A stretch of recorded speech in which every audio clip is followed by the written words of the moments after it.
It started, as these things often do, with a photograph. Not a casual, blurry phone snap, but a professionally taken, almost sterile portrait of a young man I'd never met. My mother slid it across our polished mahogany dining table, her smile a little too bright, her eyes a little too expectant. The scent of cardamom and impending doom filled the air. "Lila, my dear," she began, her voice smooth as silk. "This is Rohan. His family is very well respected. He's an engineer settled in America. You know, for most of my life, I'd been the good daughter, the one who got good grades, who never missed a Sunday at the temple, who knew how to drape a sari by the age of 12, and whose chai was legendary among my aunties. I lived in a world where family was everything, where tradition was the bedrock of our existence, and where the path for a young woman was as clearly laid out as the intricate Rangoli patterns we made for Diwali. University, a respectable degree, and then the grand finale, a good marriage, to a suitable boy, chosen by them. But as I stared at Rohan's perfectly combed hair and polite, distant smile, something inside me didn't just whisper no, it screamed it. It wasn't about Rohan, not really. He could have been Prince Charming incarnate. It was about the cold, hard fact that my life, my future, my partner, was being presented to me like a business proposal, a merger between two families, with me as the primary asset. The pressure wasn't a sudden storm. It was a climate I'd grown up in. Whispers at family gatherings about Lila's turn next, the gentle, and sometimes not so gentle, probing from relatives about my plans, the endless parade of stories about daughters who made sensible choices and were now so happy. It was a gilded cage, beautiful on the outside, comforting in its familiarity, but a cage nonetheless. And I, apparently, was expected to just walk in and sing. My parents weren't villains. Far from it. They loved me, fiercely, in the way they knew best.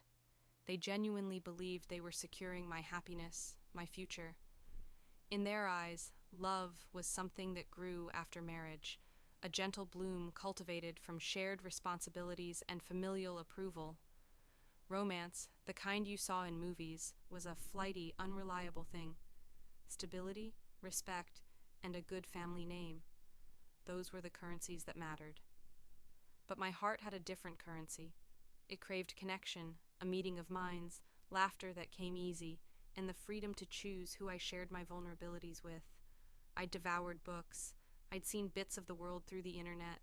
I'd had friendships that showed me the power of genuine, unscripted bonds. And the idea of committing my entire life to a stranger, based on a biodata and a series of chaperoned meetings, felt like a betrayal of everything I was starting to understand about myself. That evening, holding Rohan's photo, the weight of expectation felt heavier than ever. My father, usually a man of few words but immense authority, patted my head. "He's a good match, Lila. We've done our due diligence. Think about it, my dear. This is for your own good." His words, meant to be reassuring, felt like the closing of a door, but what they didn't know was that I was already fumbling for another handle, searching for a different exit. The polite smile I offered them that night was a mask. Behind it, a storm was brewing. The good daughter was about to become a rebel, and she had absolutely no idea how she was going to pull it off, only that she had to. This wasn't just about a marriage, it was about my life, and I was starting to realize that if I didn't write my own story, someone else would, and I wouldn't like the ending. The first hook was set, not by them, but by me, for myself. I needed to find a way out. The days that followed were a blur of forced smiles and veiled anxieties. My mother started talking about Rohan as if he were already part of the family. She'd discuss potential wedding dates with my aunties over the phone, her voice bubbling with excitement. "Oh, Lila is so shy, you know, but she's happy, very happy," I heard her say once, and a cold dread washed over me. They weren't just planning a wedding, they were rewriting my reality. I tried to drop hints, subtle ones at first. "Isn't it important to know someone really well before, you know?" I'd ask, feigning casual curiosity. "Knowing comes with time, my dear," my mother would reply patiently. "His family knows our family. That's the best kind of knowing." The due diligence my father mentioned involved scrutinizing Rohan's education, his career prospects, his family's financial standing, even their ancestral village. It was thorough, I'll give them that. But no one asked me what I wanted, what I dreamed of, who I envisioned by my side. It felt like I was a well-bred racehorse being inspected before a high-stakes sale. The loneliness was crushing. In our community, questioning an arranged marriage, especially one considered so advantageous, was almost unthinkable. It wasn't just defying your parents, it was defying tradition, culture, the collective wisdom of generations. Who was I, a 22-year-old girl, to think I knew better? My lifeline came in the form of Anya, my best friend since childhood. Anya was different. She was pursuing a master's in journalism, had a fiery spirit, and a way of looking at the world that always made me question my own assumptions. She was also, conveniently, the only person I knew who wouldn't immediately tell me I was being ungrateful or foolish. We met at our usual spot, a slightly run-down cafe that played terrible indie music but served the best masala chai. I'd barely sat down before the words tumbled out. The photo, the pressure, the suffocating feeling of being trapped. Anya listened, her expression growing more serious with every word. She didn't interrupt, just let me pour out all my fear and frustration. When I finally finished, my voice hoarse, she took a long sip of her chai. "Okay," she said, her gaze steady. "So, Rohan, the engineer from America. Sounds like a catch, according to the Auntie Network?" I groaned. "Don't you start." "Hey, I'm just acknowledging the official narrative," she said, a small smile playing on her lips. "But what does Lila, my friend, the one who dreams of opening her own graphic design studio and backpacking through Southeast Asia, think?" Her words were like a key unlocking a part of me I'd kept hidden, even from myself. The dreams I'd dismissed as childish fantasies, the desires I'd buried under layers of filial duty. I think I'm terrified," I confessed, the admission a physical weight lifting off my chest. "I don't want to marry someone I don't know, Anya. I don't want my life decided for me. Is that so wrong?" "Wrong," Anya snorted. "Lila, it's your life. You get to choose who you share it with. That's not wrong. That's a basic human right, isn't it?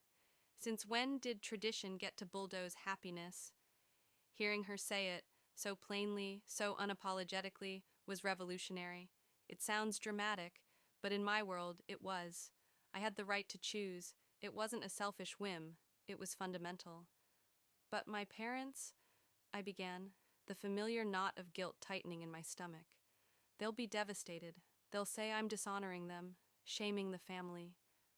"They might," Anya said, her voice softening. "And that will be hard, really hard. But what's the alternative, Lila? Marry this guy, move to America, and live a life that feels like it belongs to someone else? Will you be happy? Will they truly be happy if you're miserable, even if you never say a word?" We talked for hours that afternoon. Anya didn't offer easy solutions. She didn't tell me to run away or to have a massive screaming match. Instead, she helped me dissect my fears, validate my feelings, and, most importantly, she reminded me of my own strength. "You think you're just the good daughter, Lila," she said, "but I've seen you argue with Professor Sharma about ethical design until he was blue in the face. I've seen you organize that entire college festival when everyone else was panicking. You're not a doormat. You have a voice. Maybe it's time your family heard it, not just the polite, agreeable version." The turning point wasn't a single, dramatic event. It was that conversation. It was Anya holding up a mirror to the parts of me I'd forgotten existed. It was the slow, dawning realization that my happiness wasn't a selfish pursuit, but a necessary one. And that the only way to achieve it was to be honest, first with myself, and then, terrifyingly, with my family. As I walked home that evening, the city lights blurring around me, a new resolve began to solidify. The fear was still there, a cold pit in my stomach. But now it was accompanied by a flicker of something else. Determination. I didn't know how the conversation would go, or what the fallout would be. But I knew I couldn't walk into that arranged marriage. I couldn't let Rohan the engineer, or anyone else chosen for me, be the author of my life. The decision was made. I would talk to them. I would tell them the truth. The polite smiles were over. This was the first real surprise I was planning for them, and the hook wasn't just for my story anymore. It was for my future. I was about to find out if the foundations of love and family they'd preached all my life were strong enough to withstand the truth of who I wanted to be. The calm before the storm is a terrifying thing. For 2 days, I rehearsed speeches in my head, went through every possible scenario, every argument they might make, every emotional plea. My appetite vanished. Sleep became a luxury I couldn't afford, my mind racing with Anya's words and the impending confrontation. I chose a Saturday morning. My father would be home from work, relaxed after his weekly game of golf. My mother would be in a good mood, planning the Sunday lunch. The perfect domestic scene, the perfect stage for an explosion. I found them in the living room, my father reading the newspaper, my mother meticulously arranging flowers. The air was peaceful. I almost lost my nerve. Almost. Ma, Papa, I began, my voice trembling despite all my rehearsals. Can we talk? There's something important I need to tell you. They looked up, mild surprise on their faces. Of course, my dear, my father said, folding his newspaper. What is it? Is everything all right? My mother's smile was warm. Did you decide on a color scheme for the engagement sari? I found a lovely silk emporium. There it was, the assumption, the path already paved. It's about Rohan, I said, taking a deep breath. It's about the marriage proposal. Their expressions shifted. My father's eyes narrowed slightly. My mother's smile faltered. I can't marry him, I blurted out. The words, once spoken, hung in the air, heavy and irreversible. Silence. A thick, suffocating silence that stretched for what felt like an eternity. My mother's hand, holding a rose, froze mid-air. My father's face became unreadable, a mask of stern disapproval I knew all too well. Finally, my mother spoke, her voice a thin, reedy whisper. What are you saying, Lila? Don't joke like this. It's not funny. I'm not joking, Ma, I said, my voice gaining a desperate strength. I don't want to marry Rohan. I don't want an arranged marriage. That was the spark that lit the fuse. Don't want an arranged marriage? My father's voice boomed, no longer calm. What nonsense is this? Have you lost your mind? Do you know what we've been through to find a boy like Rohan? From such a good family, an engineer in America. What more could you ask for? I could ask to choose him myself, Papa, I retorted, surprising myself with my boldness. I could ask to love the person I'm going to spend my life with. Is that too much? Love? My mother scoffed, her eyes filling with tears. What do you know about love? We didn't have this love before we married. We built a life, a family. We are happy. This love you see in movies, it's not real life, Lila. This was the argument I had dreaded, the one that painted me as a naive, flighty girl influenced by Western ideals. Ma, Papa, I pleaded, trying to keep my voice even, trying to channel the empathy Anya had spoken of. I understand that you want the best for me. I know you love me, and I love you, but this feels like I'm being erased, like my feelings, my dreams, don't matter. Your dreams? My father interjected, his face flushed with anger. Your dream should be to have a stable family, a secure future. We are giving you that on a platter, and you throw it back in our faces? The conversation, if you could call it that, raged for hours. There were tears, mostly mine and my mother's. There were shouts, mostly my father's. There were accusations of selfishness, of ingratitude, of being influenced by modern ideas and bad company. A thinly veiled jab at Anya, no doubt. One of the biggest surprises for me during this ordeal was the sheer depth of their disappointment, which was almost more painful than their anger. My mother at one point sank onto the sofa, weeping. What will we tell people? What will we tell Rohan's family? The shame, Leela. The shame you are bringing on us. The word shame was a dagger. In our culture, family honor is paramount. The idea that I was tarnishing it was a heavy burden. Is my lifelong unhappiness a smaller price to pay than a moment of societal embarrassment? I asked, my voice raw. Don't you want me to be genuinely happy, not just playing a part? My father, who had always been the ultimate authority, the one whose word was law, seemed genuinely bewildered by my defiance. He paced the room, running his hands through his hair. I don't understand this generation. No respect for elders, no respect for tradition. But here's where another surprise. A small, almost imperceptible shift occurred. Amidst his anger, I saw a flicker of something else in my father's eyes. Confusion, maybe even a hint of pain that wasn't just about wounded pride. He had always prided himself on being a good provider, a father who gave his children everything. And here I was, telling him that the one thing he thought was the ultimate gift, a secure, arranged marriage, was something I was rejecting. I tried to explain my desire for a love marriage, not as a flight of fancy, but as a deep-seated need for partnership, for equality, for a connection that went beyond social contracts. I talked about wanting to build a life with someone I chose, flaws and all, rather than being handed a supposedly perfect package. It's not that I don't respect your choices or our traditions, I said, looking directly at my father. It's that I need to make my own choices, especially about something this important. I want to be a partner in my marriage, not just a bride. They didn't understand. Not fully. Not then. The initial resistance was immense. There were threats of cutting me off, of disowning me, though I sensed those were born more from immediate anger than real intent, or so I hoped. There were emotional blackmail attempts, my mother refusing to eat, silent treatments that stretched for days. The house, once filled with warmth, became a cold, tense war zone. One evening, my grandmother, my Dottie, who usually stayed out of such direct confrontations, called me to her room. She was the matriarch, a tiny woman with an iron will, steeped in tradition. I expected another lecture, perhaps even harsher than my parents. She sat on her bed, her gaze sharp. "So," she said, her voice raspy, "you've decided you know better than all of us." I braced myself. "Dottie, I just want to choose my own husband." She was silent for a long moment, her eyes scrutinizing me. Then she did something completely unexpected. She sighed, a deep, weary sound. "Your grandfather, he was chosen for me. He was a good man. He provided. He was respected." She paused. "But I often wondered, what if—" I stared at her, stunned. "What if? From my Dottie?" "This love you speak of," she continued, "it's a gamble. But then again, so is life. Sometimes a gamble pays off more than a safe bet." She didn't say she supported me, not in so many words. But she didn't condemn me either.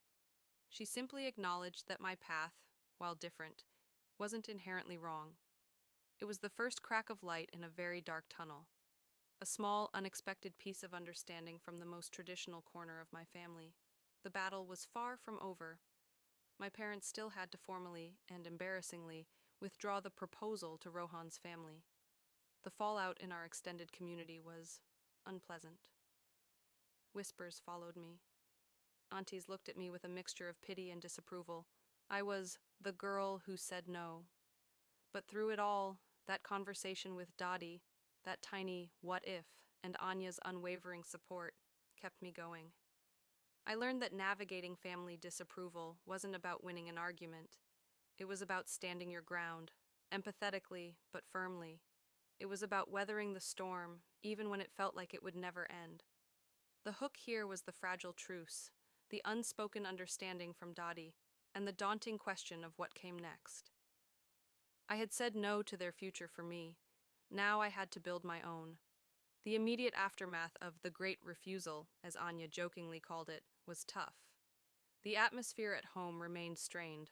My parents, though they'd reluctantly called off the engagement with Rohan's family, an ordeal I was thankfully spared from directly witnessing, though the icy silence that followed spoke volumes, oscillated between disappointment and wary observation.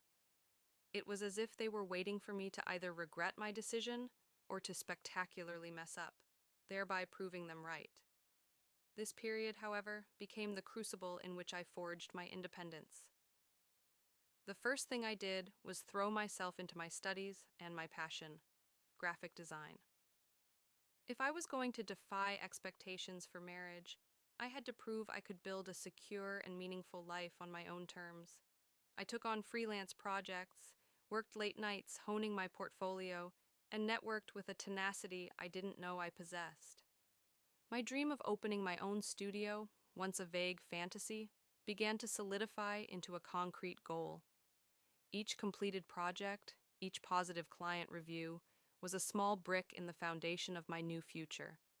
Anya, bless her soul, was my rock.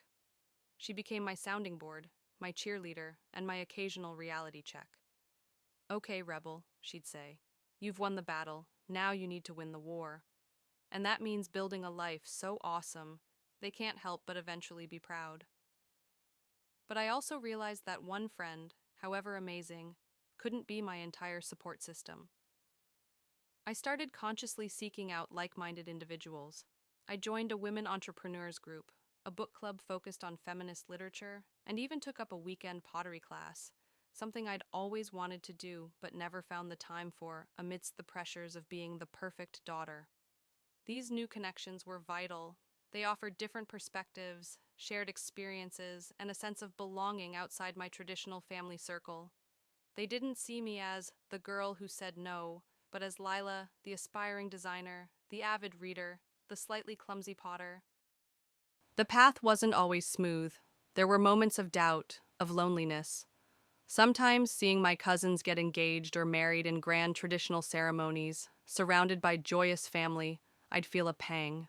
Not of regret for my decision, but a wistfulness for the uncomplicated approval I'd willingly sacrificed.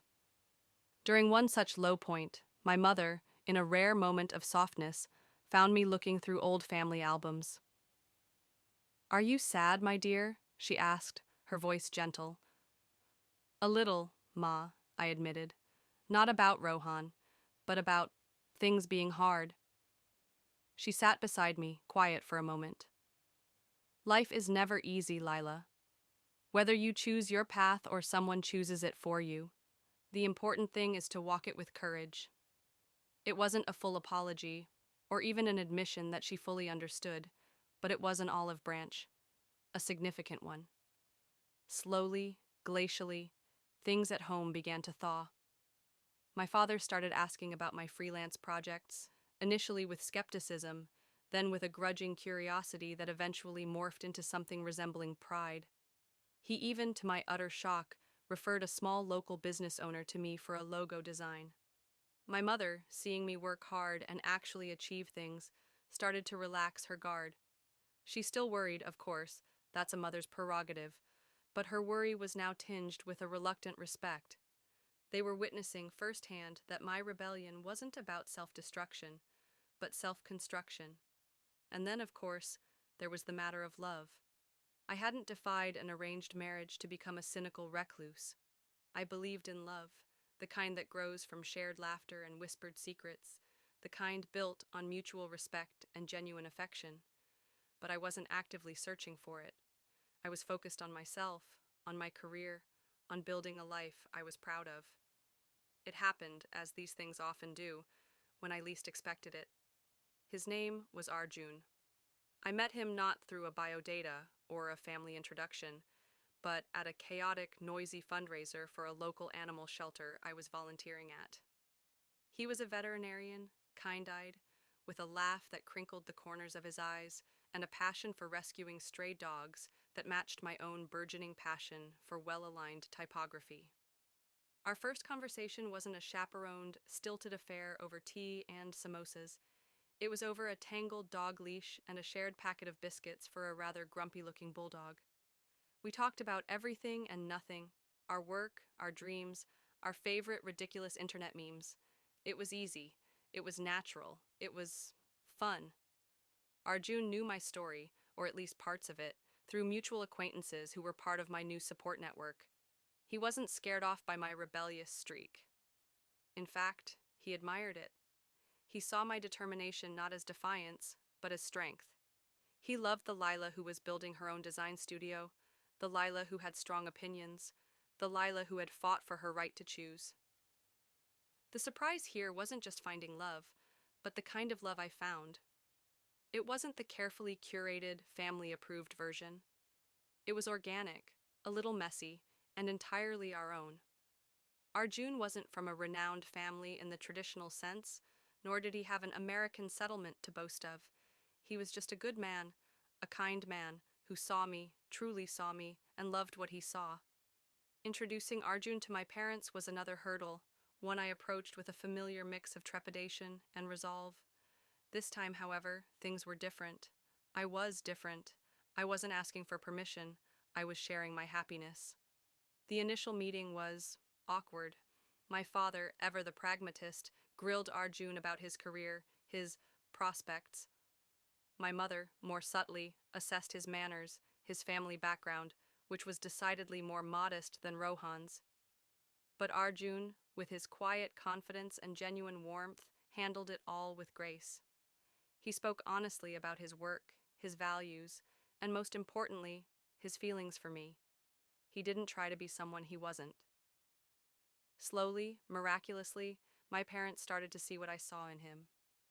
They saw his kindness, his intelligence, his deep respect for me. They saw me happy, truly, incandescently happy, in a way I never could have faked with Rohan. It wasn't an overnight transformation. There were still lingering reservations, cultural reflexes that took time to overcome. But one evening, my father, after a long conversation with Arjun about something as mundane as local politics, turned to me and said, "He's a good man, Leela. He makes you smile." Coming from him, it was the highest praise. It was acceptance. It was, in its own quiet way, a blessing. My mother even started offering Arjun my legendary chai when he visited. Building my own future wasn't just about career success or finding a partner. It was about reclaiming my narrative. It was about proving, to myself and to my family, that choosing your own path, even when it's difficult and unconventional, can lead to a deeper, more authentic form of happiness. The surprise wasn't that I managed to build a life, but that in doing so, I also managed to rebuild bridges with my family, on new, more honest terms. The hooks of doubt were replaced with anchors of self-belief and shared joy. My future wasn't something dictated, it was something I was co-creating, day by day, choice by choice.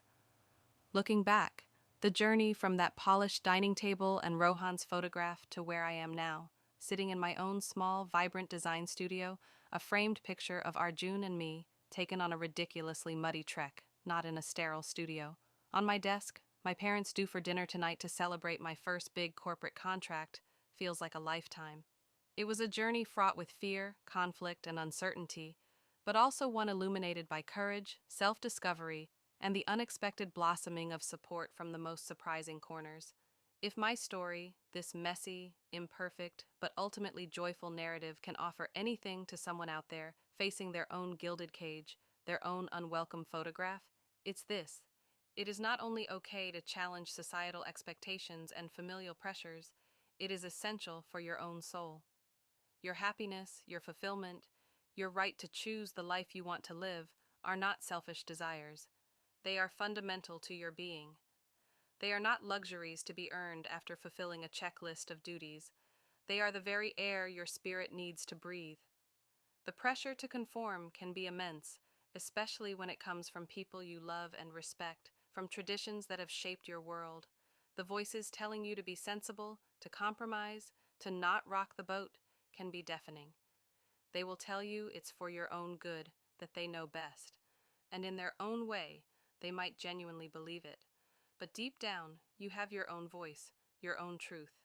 It might be a whisper at first, easily drowned out, but it's there. Listen to it, nurture it, because that whisper holds the blueprint to your authentic self. Never, ever underestimate the strength of your own voice and your own choices. Standing up for yourself, especially against deeply ingrained cultural norms, is terrifying. There will be disapproval. There might be anger, disappointment, and moments where you feel utterly alone. You might be labeled difficult, rebellious, or ungrateful. Wear those labels as badges of honor if they mean you are staying true to who you are. Finding your path isn't about burning bridges, though sometimes some bridges might need to be crossed with care, or even redesigned. For me, it was about transforming relationships through honesty. It was about showing my family, through my actions and my eventual happiness, that my choices weren't a rejection of them, but an embrace of myself. It took time. It took patience. It took countless difficult conversations and a willingness from everyone to eventually listen, even if they didn't fully understand at first. That unexpected shift in my daddy, the slow thawing of my parents' stance, these weren't miracles. They were the result of persistent, empathetic communication and the undeniable evidence of my growing contentment. Building your own future requires courage, yes, but also strategy and support. Focus on your education, your career, your passions. Financial independence is a powerful tool. It gives you options. It gives you leverage. Build your own support network, friends, mentors, communities that uplift you and validate your experiences. You don't have to do it all alone. Anya was my first ally, but she helped me see the importance of weaving a wider net of support. And love? Love will find you, often when and where you least expect it, especially when you are busy loving yourself and building a life you are proud of. The love you choose, the love that chooses you back for who you truly are, is 1,000 times more precious than any alliance brokered for convenience or status. Arjun didn't fit the traditional mold my family had envisioned, but he fit me. He celebrates my strength, champions my dreams, and his laughter is the best soundtrack to my days. That's a richness no biodata could ever capture. My journey was about escaping an arranged marriage, but the underlying message is universal. Whether it's about your career, your relationships, your beliefs, or how you choose to live your life, you are the author. Don't let anyone else hold the pen. Your life is your story to write, your song to compose. It might not always be a perfectly harmonious melody. There will be dissonant chords and unexpected key changes, but it will be yours. So, if you're standing at a crossroads, feeling the weight of expectation, listen to that quiet voice inside. It knows the way. It might be the harder path, the one less traveled, but it's the one that leads to a destination called you. Don't be afraid to make some noise, to challenge the script you've been handed. Your happiness is paramount.